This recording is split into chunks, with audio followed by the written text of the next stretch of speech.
Welcome to our living laboratories, where scientists from Epcot and the U.S. Department of Agriculture are exploring innovative ways to produce bountiful harvests now and into the future.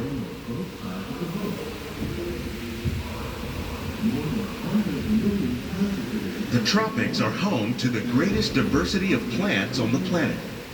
Many of these, like papaya, bananas, cacao, coffee, and rice, are well known around the world. These are just a few of the edible plants that have been an important source of nutrition for people living in the tropics.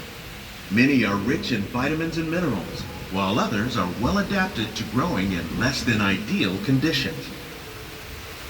Some, like the water lily, thrive in wet, swampy areas and waterways. All parts of this plant, even the flower petals, are edible. The starchy root of the plant has long been used to make flour for baking.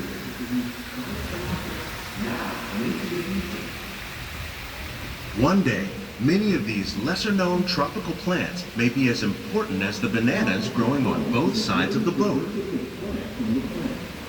More than 28 million tons of bananas are eaten annually, making it the most popular fruit in the world.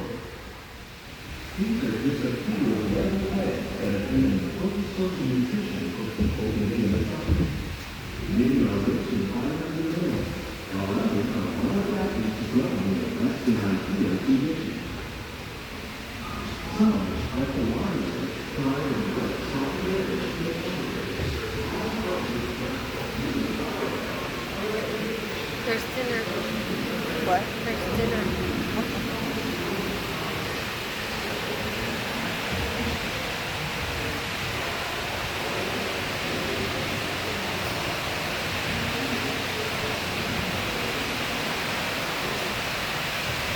When we mention farming, you probably don't think of fish. But fish farming, or aquaculture, accounts for nearly half of all the seafood consumed globally. Tilapia, bass, and catfish, like the ones you see here, are three of the more popular crops raised by fish farmers. The sustainable system we're using here recycles the water in the tanks. As a result, we're able to save millions of gallons each year. Our small fish farm produces nearly 5,000 pounds of fish each year to serve in restaurants around Walt Disney World. Innovations like this one can play an important role in our efforts to produce bountiful harvests and still protect natural resources.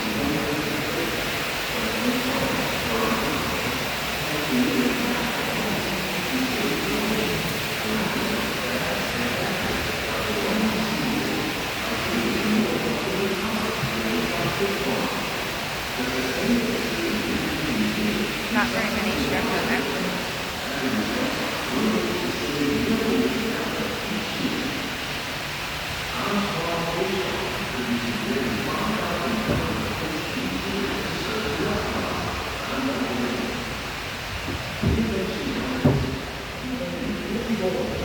While there are more than 50,000 edible plant species in the world, most of us are only familiar with the handful that make up our everyday diet.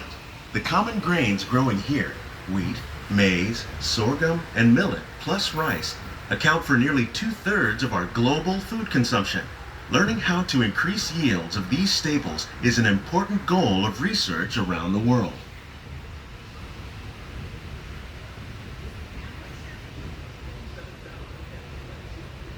Look at those hollyhocks. Those look nice. While there are more than 50,000 edible plant species in the world, most of us are only familiar with the handful that make up our everyday diet. These plants are definitely on their way up. Innovative growing techniques like these increase yields while more efficiently using resources like water, fertilizer, and pesticides. Another innovation at work here is our integrated pest management program.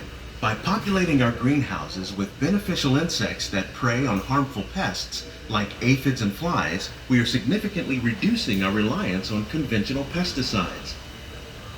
We're growing these crops using our nutrient film system. This technique precisely controls and recycles water and nutrients.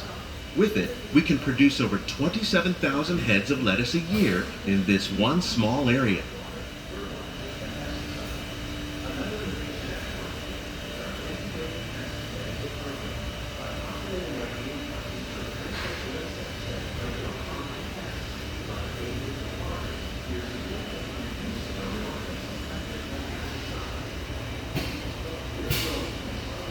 Some of our best ideas have been inspired by nature, like these fruit and vegetable trees. By growing these ground plants vertically, we can increase yields and better control diseases. These crops taste as good as they look. In fact, we serve more than 15 tons of produce from our greenhouses in restaurants here at the land every year.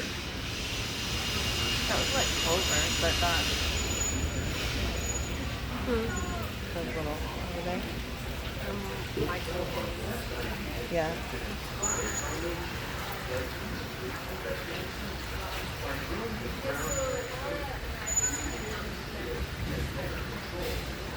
The future of agriculture may include innovative ideas like this vertical growing system. Plants grown in this way use a fraction of the space required by traditional growing methods. That saves water and increases production. The aquaponics system on your left combines hydroponics with aquaculture. The fish provide a natural source of fertilizer for the plants, and the plants help keep the water clean for the fish. It's another great way to produce more while using less. In our lab, Epcot scientists are working with the U.S. Department of Agriculture on a number of innovative projects. The goal of these efforts is to produce higher yielding and better quality plants.